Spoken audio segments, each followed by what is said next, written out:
Hi there, everybody. Welcome. Welcome to the final Heimdal webinar for 2022. And as you might have already noticed, we've opened up the room with a few minutes in advance just to get comfortable. So you already know the drill. Tell us where you're connecting from. We're super eager to know where the audience is connecting from. I know that the last time we had such a widespread.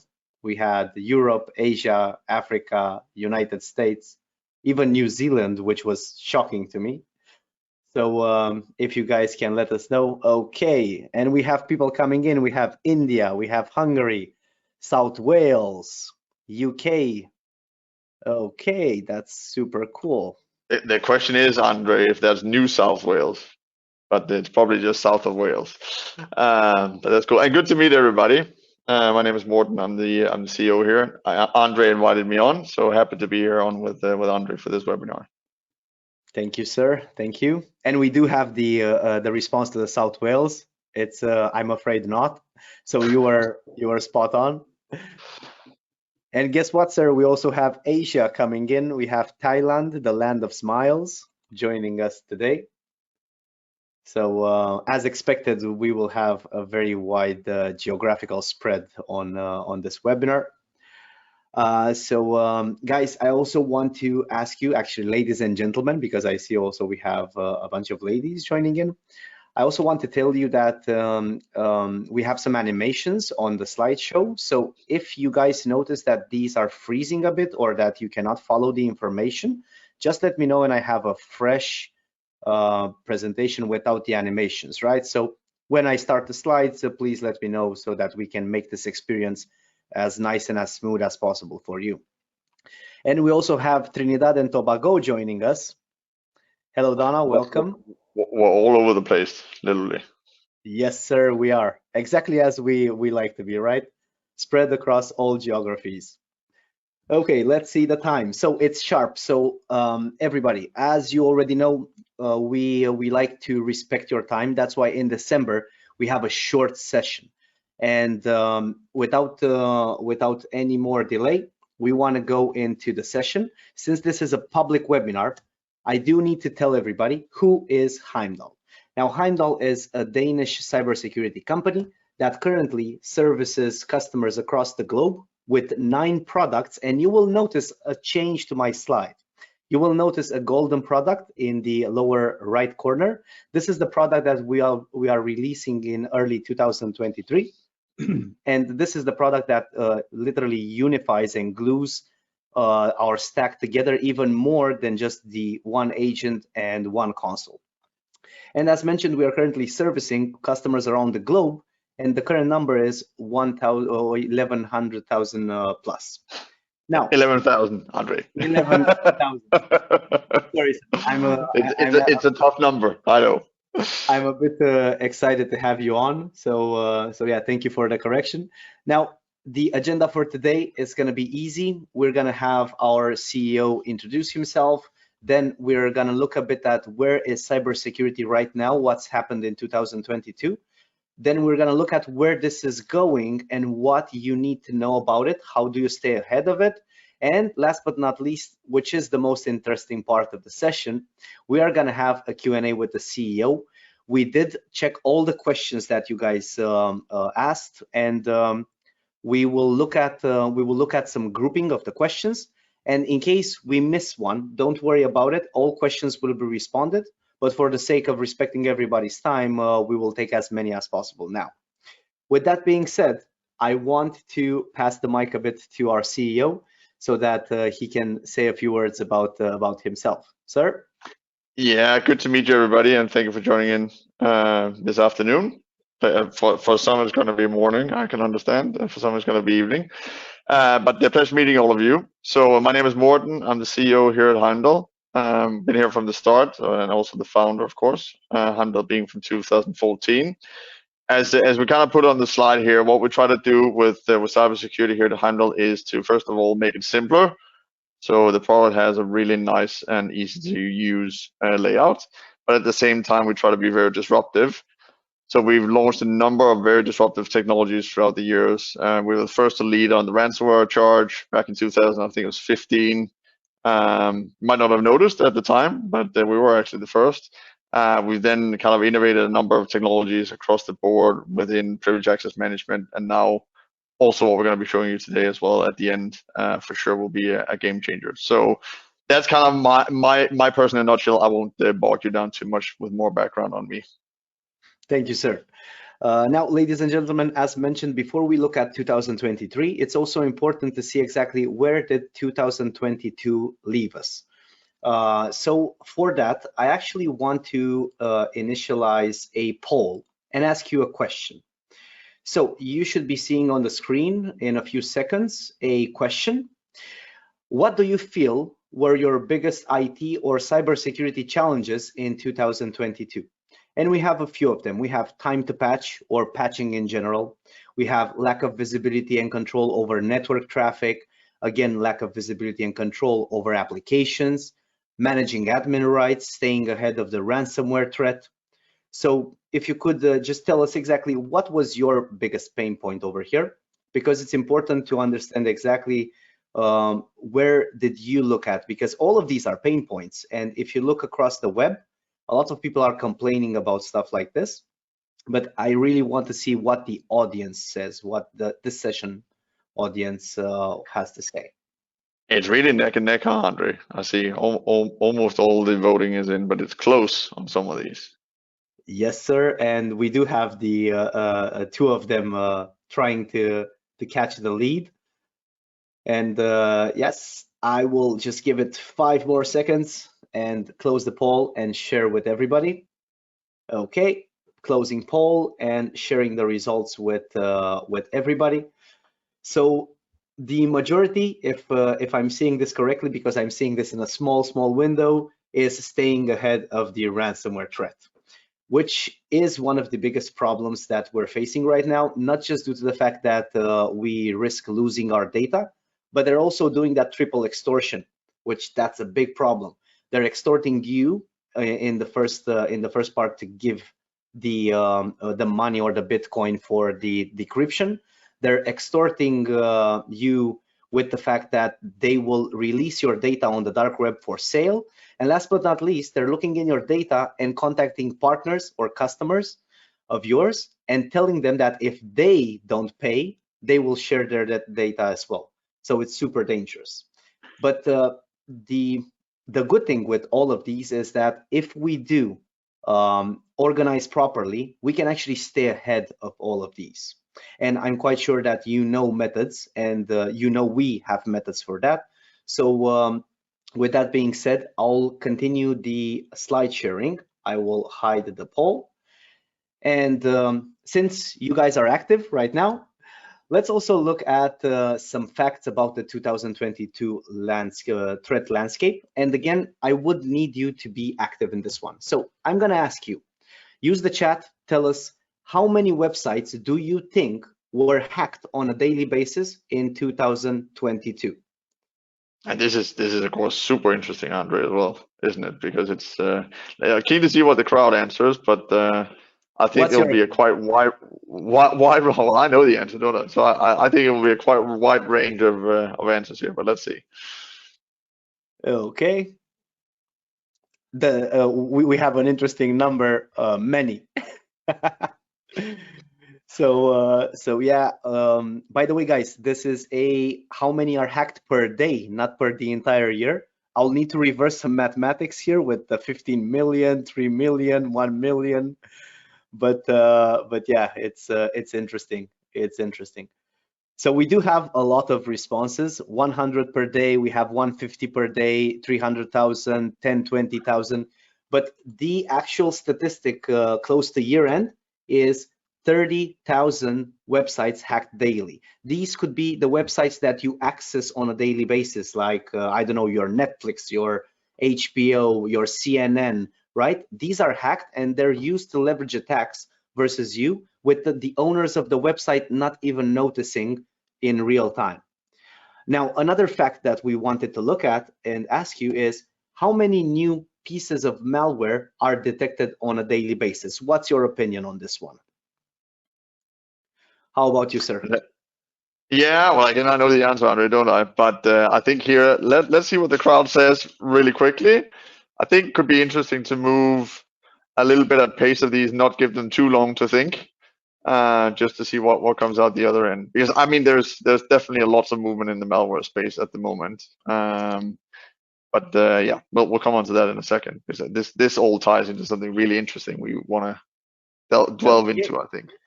We do have people doing similar responses as the last question, but over here the answer is a bit shocking.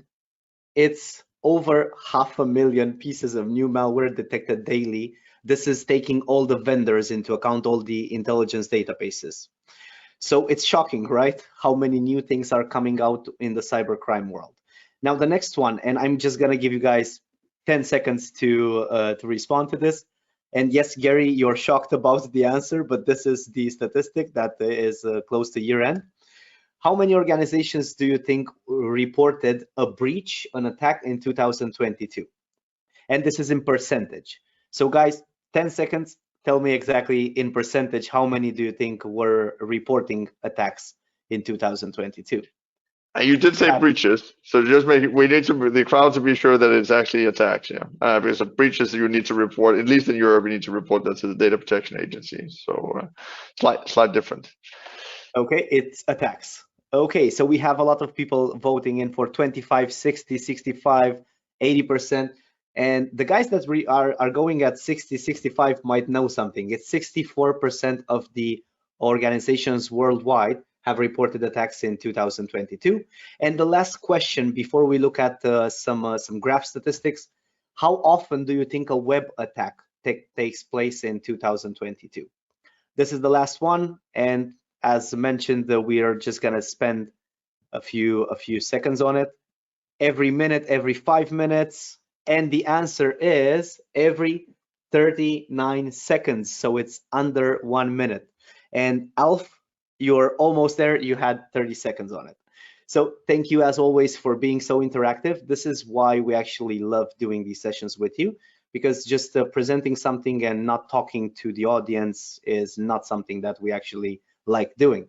Now, with that being said, we're going to move into some statistics that we managed to extract about global data breaches in millions. We're also looking at number of malware attacks in billions, as well as number of ransomware attacks in millions. So everybody, as you can see, these are actually moving at an alarming rate. We had, if I put a laser pointer, just a second over here, we had over here, if we notice, Q4 is usually something that spikes, right? So in Q3, this is the official number reported. We had almost 15 million global data breaches. Now, with a data breach, you know what comes out of that. It's actually not a fun thing to watch. Now, we are waiting for the Q4 results, but I'm estimating with what's happening on the globe right now that we will be around 17 million. And also Q1 2023, usually in Q1, we either see a drop or we either see a huge spike. Now, having Q1 a drop last year, I'm actually expecting this to have a spike right now. So I'm curious to see what's your opinion in the audience, right? Let us know. And also, I would like to ask my star guest in the session, what's your opinion, sir, when you look at the global data breaches? What do you think will happen, and why, most important? Yeah, I think to the point you're calling out, Andre, let's see what the crowd responds as well. I mean, what we definitely see happening, in my view, the trend is certainly increasing. I think the pressure on IT managers at the moment is increasing as well, simply because the volume of incidents they need to respond to is overwhelmingly high. And then at the same time, you'll need to respond to that information across a multitude of platforms. So that makes the job ever so more challenging than it was last year. As you correctly call out, the number last year wasn't that big in Q1. But if we look into the Russia-Ukraine war and the need to fuel financials for that as well, it has just gone up one way since, and that's directly through the roof. So we expect that trend. I would expect that trend to go up through Q1, even into Q2 next year as well. And the funny part is that the entire audience that responded to this are actually of the same opinion. Everybody says it's going to be a spike because funds are very tight across the globe due to what's the financial situation, the inflation going up, and also the criminal competition is starting to be more and more predominant. Now, if we look at, and you'll have a second point to that actually, or a second follow-up point from that, because at the moment we've seen in good chunks of the EU and the US that businesses have started to lay off employees. So there'll be a bigger crunch, I think, on the economy as well, which will further fuel the malware economy to go up even further. So that is going to be a really interesting Q1, I think, where we all need to hold on to something that can that can stick to the wall. Let's put it like that. Yeah, and we also have Gary coming in, also saying that we should also take into account the more and more sophisticated methods of attack that are used by the cybercrime families. So it's going to be interesting. Now, looking at malware attack in billions, right now, if we look at the graph over here, we will notice that we have a 2022 H1, which is about 2.8 billion. Now, my prediction for this is that it's gonna be at least the same amount in 2022 H2. It's still not in yet as an official number, but again, there's a lot of attention going towards the Russia-Ukraine war, and cybercrime has been a bit diverted. Now, about 2023, I actually think that we might even see a big increase with at least 1 billion extra versus the previous years.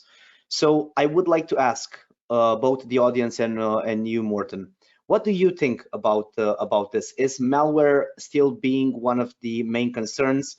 Is also malware-less attacks coming up as a trend? What do you think, sir? Yeah, definitely we see a lot more malware-less attacks. Actually, we did use statistics for this source here, but internal data shows exactly the same, that there's an increase in malware overall. It's not as big as it was before, but overall the shift to kind of malware-less attacks, as Andre indicated, is definitely increasing. And that's simply because the ability to detect malware, traditional malware, is getting to be pretty good. So you need to find another way into the infrastructure. And that's definitely using malware-less attacks, which could be exploits and things like that to gain full access to machines. So yeah, that's definitely a trend. Definitely. That the sophistication, I think it was Gary who mentioned, you mentioned that, called that out as well. Sophistication is increasing in the attack sphere. Yep. And that's super interesting because people also are voting on malware and phishing, malware as a service growing, more attacks. We actually see a lot of people in the audience saying that even if malware is already being detected, that there will be more attacks, not less. And last but not least, we have Rob saying something super intelligent. People are still the simplest attack vector that will be used in 2023. And we do agree with that. So that's why we want to at least make things in a way that this is at the minimum risk. And last but not least, we have the ransomware graph, in which we can see number of ransomware attacks in million. We have the 2022 H1 data. Now, H2, going by a simple prediction, a doubling of the H1. However, I do think that 2023 will hit even harder over here. So I'm expecting to go around 800 million. Again, audience and Morten, what do you think about this, about ransomware attacks? Yeah, on the ransomware specifically, I think this is really interesting. It's true the number has kind of on an average declined throughout H1, but if you look at the payouts, they've just gone through the roof. And that means they've been a lot more targeted in hitting bigger businesses who have more capital ready rather than going for the small fish. And that's not to say the small fish have not been hit, but the smaller businesses are more inclined to get a smaller breach than a bigger one. And they've been kind of used as cannon fodder for the bigger campaigns that have been run out towards the bigger businesses. That's also a point I'd like to touch on later, but there's no doubt that the cyber criminals are willing to go to bigger risks of completing their objective in the coming year, for sure. That's interesting, and we do have everybody being on the same opinion. They're more targeted, even if they might be fewer, they are more targeted. So, sir, with that being said, I would like to pass to you so that you can let us know what are your 2023 predictions. Yeah, I'd love to take the crowd through these, and I'll try to move a little bit at pace so we leave a bit of time for the questions at the end. So let's bring up the first one, Andre, which is a product view, you can say. So my first point for 2023 is that we'll see point solutions, that's point security solutions, die off. That means the use of individual products like a standalone antivirus or standalone email security product. Could also be a standalone patching tool. We believe in much bigger degree that going forward, customers will use a unified offering. Could be Heimdal, could also be something else. But we definitely see that from all the customers that I'm sure everybody on this call would agree that none of you have probably had more time on your hands in 2022 than you did in 2021. And hence there's a need for doing something slightly more innovative in terms of creating more time on your hands. Also because there is a scarcity of resource as well, and now also a scarcity of capital. So it's a very interesting pinch on IT for sure. Let's take the next one, Andre. Which is that in our view, automation and visibility will increase in importance. That unfolds in two ways. Not only will you try to bring more solutions together, but because of the speed of movement in what you're working against, not just with more employees, less hands to do it, less money to do it as well, you'll need to also automate some of that work and get it offloaded. Again, that could be patching, it could be threat hunting, it could be the ability to get everything into one place.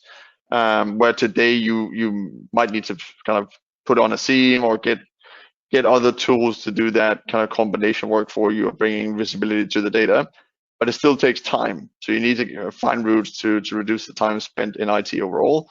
And I definitely see that being a push as well, that the IT managers in the coming year, the CIOs as well for that matter, will try to push to reduce time spent on IT itself.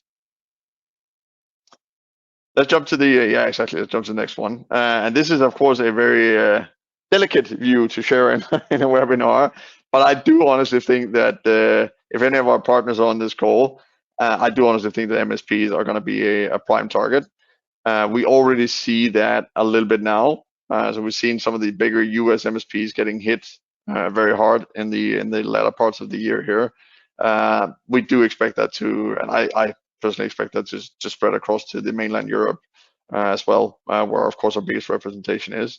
So this is I wouldn't say a fair warning because that is not, but it's a piece of advice to our MSP partners and resellers that they need to stay very alert and definitely invest into the cybersecurity piece, because there is no doubt that you will be the #1 target.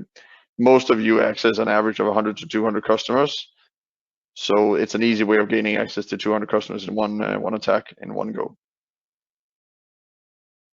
Let's take the next one, Andre, which is that attacks or attackers will definitely continue to get more bold. So in line with the point we just called out before, what we see as a trend already, and I think that will just be amplified, is that attackers are looking for bigger payouts. And as they look for bigger payouts and are more targeted, they're willing to go to greater lengths of risk to get to that final objective, which is, of course, in the end, the payout. Triple extortion also, as Andre kind of lead it off the call with, is also a hyping trend. But that also means you can go to lengths in terms of how much you spend per attack. So let me try and give an example, which is we recently saw on a customer, not only the time that had been spent when we kind of investigated the attack was over 3 months to penetrate an infrastructure, but then leading into actually defending against that attack when it started kind of unfolding, then also gets increasingly cumbersome because they'll try to come at you from multiple angles. The logical one again, of course, being the internal IT admin, the IT team, but then all of a sudden also it's the DDoS on the website at the same time. So you just there's much more complexity in the defense that you need to leverage because there's much more complexity in the attacks being deployed. So yeah, money spent on this is definitely increasing, and hence the attitude is also bolder. And then also my view, the final point here is we believe the customers will need to act more radically with new technology to combat the market change, which is that all these points above, that attackers are getting bolder, there's more money being spent on kind of getting entry. And when we say customers, that of course also applies to MSPs and resellers. You need to find a different route as opposed to the one you're taking today, because it's too cumbersome, it takes too long. So you need something that's smarter and a lot faster. So with that said, Andrew, I think there was only a couple of minutes, which I think is good speed there. We'll be very quick on this slide. Again, we want to try and get to the QA piece, but we just wanted to highlight to people what is changing in the coming year with Heimdal. So there'll probably be quite a few existing Heimdal customers on the call as well, who knows the offering. So as you all know, we do anything pretty much from DNS to email fraud. We have the widest offering in the market that is not about to change. We're overhauling all of the offering, but at the same time, we're launching new technology as well. Can you just fast forward to 100, please? So the two new points coming in is we'll focus on the next gen AV first. We'll be launching a incremental engine on top of the AV we already offer, which will be a very complex, sophisticated attack engine. I'm not going to go into detail on this call, but it will definitely enable customers to do some very detailed threat hunting and some very strong defensive, still reactive capabilities, of course, but also some leading into the proactive space, like are people trying to compromise your credentials? Is a lateral movement in the network? Are you being attacked by a state-backed sponsor? All of these things will go into that engine, which will definitely elevate the capabilities into a much more sophisticated product. And then we're launching something absolutely revolutionary, highlighted there on the bottom right. I believe we also have a slide on that afterwards. But in detail, we're launching a platform that will allow you to not only unify all the data from the product, which you can of course already do today with our security center, but then on top of that, it will allow you to automatically compute all the risk. So now we're leaning into some of these problems that we're hearing from customers in terms of shortness of resource, shortness of capital, and then shortness of competent people to execute. This platform here will help you do all of those things in one go. At the same time, will also help you enabling actioning of those problems that you're facing, which will be absolutely unique. So the ability to compute all the risk in one platform and at the same time action it will come out very shortly. Let's take the next ones, Andre, because these are just a couple of enhancements we're also doing. So in terms of the enhancements, we're working heavily on enhancing especially the privilege elevation and delegation management. Also the patching will be enhanced. And then we're working on some minor enhancements, you can say, in the application control, email security, email fraud, and the XDR and the unified security center as well. So you say the core focus going into next year are these two new products, the XTP module on top of the AV, the threat hunting and analytics center, threat hunting and action center, sorry, which are absolutely revolutionary products coming to the market. And then we're doing some more extensive work on the vulnerability patch and asset management and the privilege elevation delegation tool internally as well. Let's jump on to the next one, Andre. I'm sure there'll be lots of questions. This is then the threat hunting and action center. We'll just spend 1 minute here, and I can then only advocate for people to maybe seek more information from our website. It's a product we're launching very shortly. There's a teaser on the website already. This is going to be radically different to anything you'll find in the market, in the sense that it is a combined SIEM and SOAR.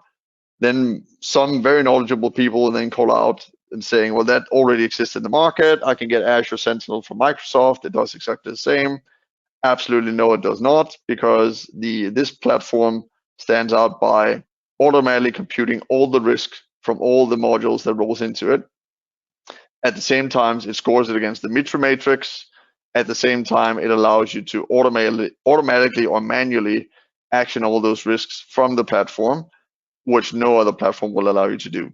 So the advantages here against a traditional system is, one, it sits on top of the existing Heimdal portfolio. That means when you turn it on, there's 0 time to configure, which there would be with the SIEM tools. With the SIEM tool, you need to configure it.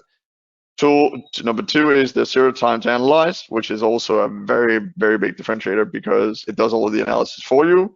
So even within a SIEM portal, you need to configure the rules to do the risk analysis. So make no mistake, this is going to kind of redefine how people work with cybersecurity.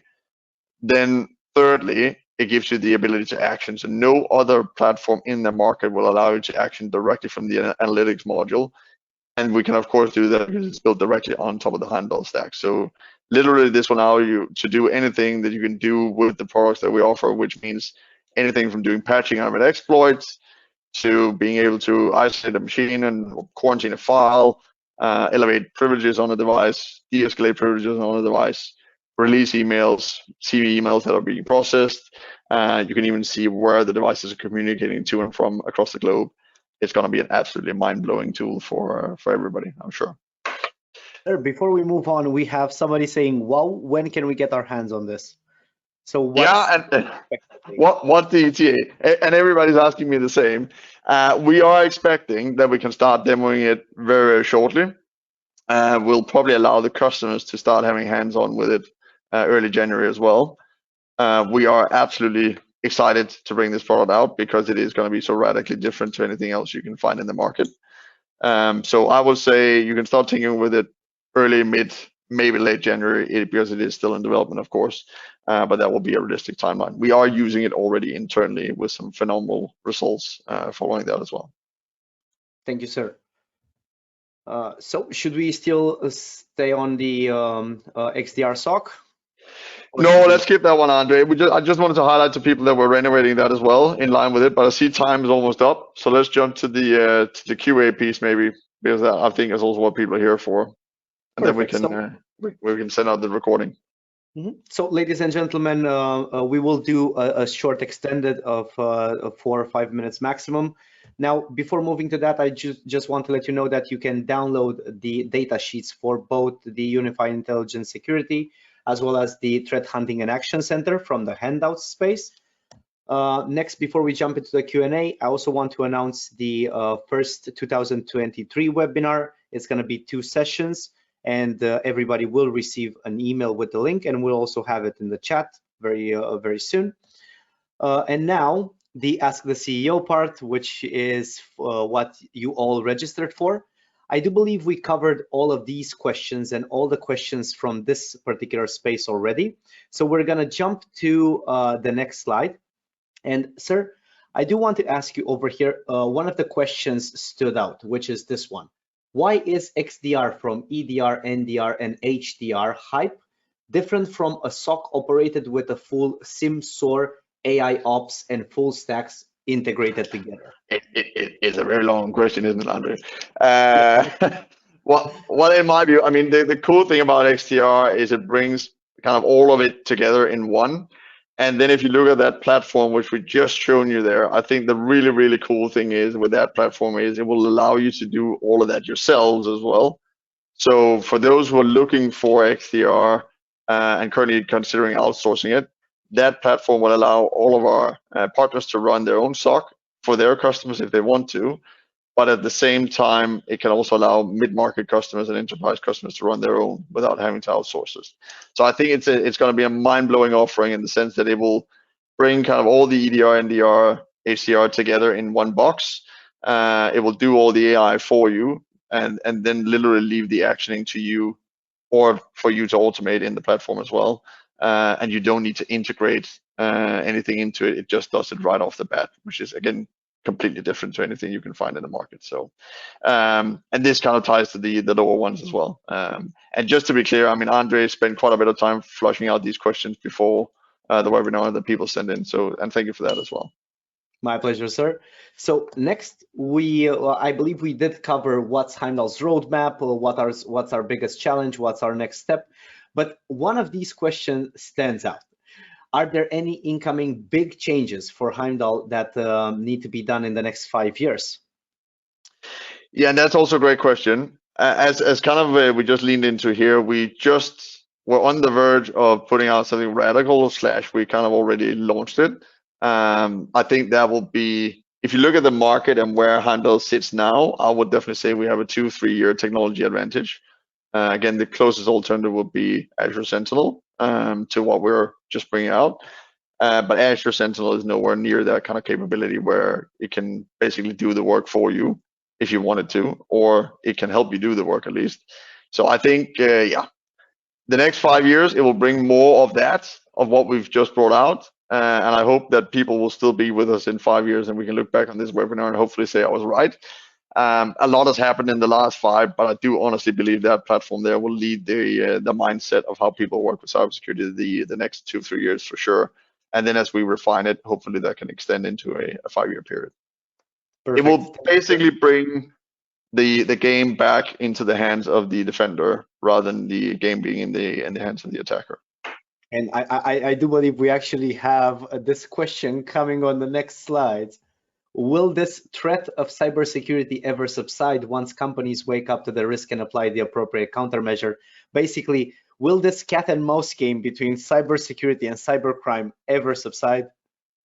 Well, probably won't. But I think, again, it will radically change with what we're launching now in terms of what we can actually enable people to do.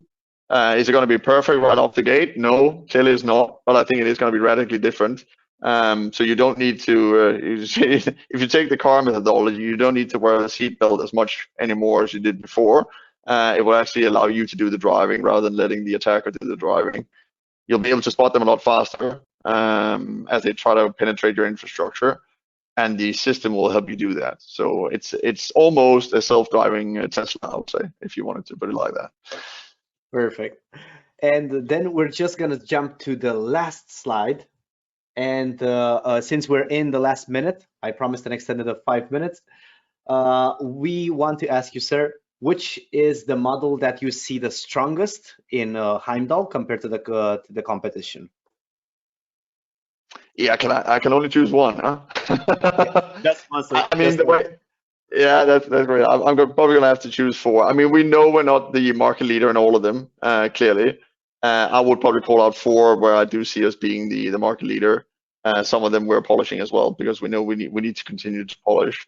The DNS module for sure is way beyond what in my view, you can find in the market. It's the only fully automated DNS product in the market. It's fully AI driven, so that makes it really stand out. The patching, personally, I think is great. We know in that area we need to work on the vulnerability reporting, and we're doing that now to get it up to some of the really nice platforms to do great reporting. We already have the data about what's vulnerable, so it's just really silly we don't present it in the best possible way. That's being worked on. On the ransomware module, the feedback we get on it is great. It stops all the unknown ransomware samples we've tested on it.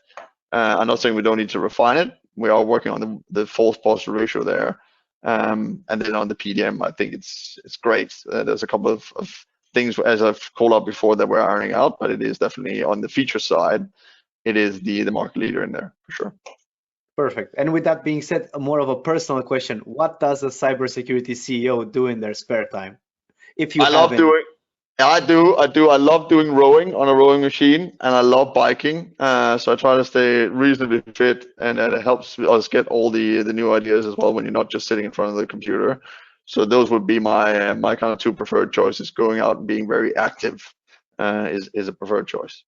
Perfect. Then with that being said, we wish everybody a safe and secure 2023, and all the questions that we did not get to answer, even in the grouping, I will get back to you guys with the answers from Morten. So thank you, everybody. And again, thank you, Morten, for joining us on this session. Thank you for everybody's time, and thank you for spending 30 minutes up until Christmas with us here. Goodbye, everybody.